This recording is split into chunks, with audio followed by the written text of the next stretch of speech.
Very good evening friends. आज हम करेंगे सेट नंबर 33 जो कि इंडियन हिस्ट्री से रिलेटेड है।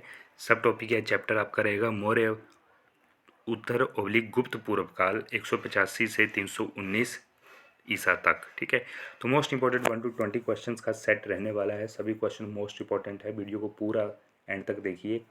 अच्छी लगे तो लाइक कीजिए, कोई डाउट हो तो कमेंट कीजिए और इस चैनल को सब्सक्राइब जरूर कर लीजिए। यहाँ पर 360 डिग्री कवरेज अवेलेबल है स्टैटिक जीके पोर्शन की, ancient Indian history, medieval Indian history, polity, world geography, economy, art and culture plus basic science. इस तरह के तमाम क्वेश्चंस आपको यहाँ देखने को मिल जाएंगे जो कि किसी न किसी कंपटीशन में अपेयर हो चुके हैं।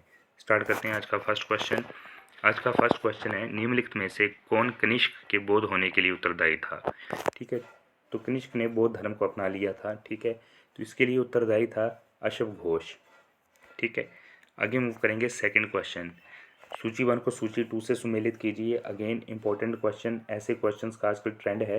ठीक है, स्टेटमेंट बेस्ड प्लस सूची 1 को सूची 2 से मैच कीजिए। ठीक है, तो स्टार्ट करते हैं इस क्वेश्चन को। देखिए, सूची 1 में आपको कुछ नाम दे रखे हैं, सूची 2 के साथ उनको आपने सुमेलित करना है। ठीक है, तो यहाँ देखिए सूची 1 में फर्स्ट है इंडो ग्रीक। ठीक है, तो इनका संबंध हिंदी यवन से है। सेकंड है शक, इसका बाद सीथियन से है। और अंतिम आपका पार्थरप, इसका है आपका पहलव से। ठीक है, इनके अन्य नाम हैं। ठीक है, तो यहाँ राइट आंसर हो जाएगा option number first. Third question की तरफ मूव करेंगे। सूची 1 को सूची 2 से सुमेलित कीजिए। राज्य और राजधानी, यहाँ से वन लाइनर क्वेश्चन बन जाता है कई बार। ठीक है, कि प्राचीन काल में इसकी राजधानी कहाँ थी। ठीक है, इस तरह से भी अपेयर हो सकता है और वन लाइनर की फॉर्म में भी। तो राज्य का नाम है शुंग, फिर है चेदी, फिर है सातवाहन, फिर है कुषाण। ठीक है, तो सूची 1 में जो राज्य है शुंग, ठीक है, इसकी राजधानी थी विदिशा। ठीक है, मोस्ट इंपॉर्टेंट है। सेकंड है आपका चेदी। ठीक है, इसकी राजधानी थी कलिंग, मोस्ट इंपॉर्टेंट है। थर्ड है आपका सातवाहन, इनकी राजधानी थी प्रतिष्ठान या पैठन। लास्ट है कुषाण, इस राज्य की राजधानी थी आपकी पुरुषपुर या पेशावर। तो right answer option number first हो जाएगा। इस क्वेश्चन को अच्छे से आप कर लीजिएगा। इस तरह का क्वेश्चन एग्जाम में अपेयर होने की ज़्यादा प्रोबेबिलिटी रहती है, राज्य की राजधानी। ठीक है, आगे मूव करेंगे फोर्थ क्वेश्चन की तरफ। रोमन साम्राज्य के अनुसरण पर किस वंश के शासकों ने कैसर, सीजर की उपाधि ग्रहण की। तो देखिए, जो कैसर या सीजर की उपाधि है, रोमन साम्राज्य के सेम उसके अनुसरण पर कुषाण वंश ने इस उपाधि को धारण किया। तो कैसर या सीजर की उपाधि संबंधित है कुषाण से। ठीक है, आगे मूव करेंगे फिफ्थ क्वेश्चन। निम्नलिखित में से किसका निर्माण शुंग काल में हुआ। तो देखिए, शुंग काल की बात करें तो भरूच का स्तूप ये नहीं बना, सांची का स्तूप नहीं बना, बाजा स्तूप नहीं बना। उपयुक्त सभी ये तीनों के तीनों शुंग काल में ही बने, कोई इंडिविजुअल नहीं बना बल्कि ये तीनों बने। तो उपयुक्त सभी स्तूपास जो हैं और जो रेलिंग है, ठीक है, वेदिका या तोरण द्वार, ठीक है, इनका निर्माण शुंग काल में हुआ। ठीक है, तो राइट आंसर ऑप्शन डी हो जाएगा। आगे मूव करेंगे सिक्स्थ क्वेश्चन। सातवाहन नरेश हाल में समकालीन गुणाढ़ ने किस प्राकृत ग्रंथ की रचना की। तो देखिए, जो सातवाहन राजा थे हाल, इन्होंने बृहत कथा नामक एक प्राकृत ग्रंथ की रचना की। तो बृहत कथा के जो रचयिता हैं वो हैं हाल। आगे मूव करेंगे, निम्नलिखित कथनों पर विचार कीजिए। ऐसे क्वेश्चंस आपके एग्जाम में अब देखे जा रहे हैं। ठीक है, स्टेटमेंट बेस्ड, कितने सत्य है कितने असत्य हैं।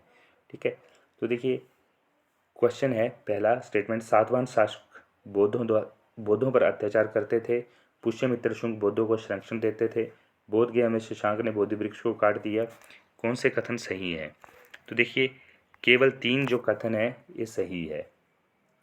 तीसरा है बोध गया में शशांक ने बोध वृक्ष को काट दिया था। सातवाहन शासक बौद्धों पर अत्याचार करते थे, गलत है। पुष्यमित्र शुंग बौद्धों को संरक्षण देते थे, भी गलत है। लेकिन बोध गया में शशांक ने बोधि वृक्ष को काट दिया था, इस चीज़ को याद रखिएगा। आगे मूव करते हैं एट्थ क्वेश्चन। निम्नलिखित में से किस अभिलेख में चंद्रगुप्त मौर्य और अशोक दोनों का उल्लेख किया गया है। ठीक है, तो देखिए, चंद्रगुप्त मौर्य और अशोक दोनों का उल्लेख मिलता है महाक्षत्रप रुद्रदमन का जूनागढ़ अभिलेख जो है। तो ऑप्शन नंबर बी आपका राइट हो जाएगा, महाक्षत्रप रुद्रदमन का जूनागढ़ अभिलेख। ठीक है, आगे मूव करेंगे नाइन्थ क्वेश्चन। प्राचीन भारत में निम्न में से किस एक ने नियमित रूप से सोने के सिक्के चलाए। तो नियमित कॉन्टिन्यूटी में जो सिक्के में चलाए थे वो चलाए थे कुषाण शासकों ने। तो राइट आंसर यहाँ पर ऑप्शन नंबर सी हो जाएगा। आगे मूव करेंगे 10th क्वेश्चन। 10th क्वेश्चन है कलिंग नरेश खारवेल किस वंश से संबंधित थे। तो जो खारवेल थे इस संबंधित थे में चेदी वंश से। ठीक है, तो ऑप्शन नंबर फर्स्ट आपका राइट हो जाएगा। आगे मूव करेंगे 11th क्वेश्चन। कितने कथन सत्य हैं कितने असत्य हैं आपको ये बताना है इसमें। ठीक है, प्राचीन भारत में देश की अर्थव्यवस्था में अत्यंत महत्वपूर्ण भूमिका निभाने वाली श्रेणी संगठन के संदर्भ में कथन है, बताने हैं कितने में सही हैं। ठीक है, तो यहाँ पर देखिए प्रत्येक श्रेणी राज्य की एक केंद्रीय प्राधिकरण के साथ पंजीकृत होती थी, गलत है। श्रेणी ही वेतन काम करने के नियमों मानकों और कीमतों को सुनिश्चित करती थी, बिल्कुल सही। श्रेणी को अपने सदस्यों पर न्यायिक अधिकार होता था, बिल्कुल सही। तो दूसरा और तीसरा आपके सही होंगे यहाँ पर। ठीक है, तो श्रेणी के विषय में क्वेश्चन था। ठीक है, इस क्वेश्चन को आप समझ लीजिएगा, देख लीजिए एक बार फिर से। ठीक है, तो फ्रेंड्स ये थे टॉप हमारे important 11 question. Most important video थी 11 क्वेश्चंस की। वीडियो अच्छी लगी तो वीडियो को लाइक कर लीजिए, और जो ट्रेंडिंग में क्वेश्चन है जिस तरह के स्टेटमेंट बेस्ड वैसे क्वेश्चन आपको मिल रहे हैं देखने को, वीडियो अच्छी लगे तो लाइक कीजिए और चैनल को सब्सक्राइब कीजिए। Okay, thank you.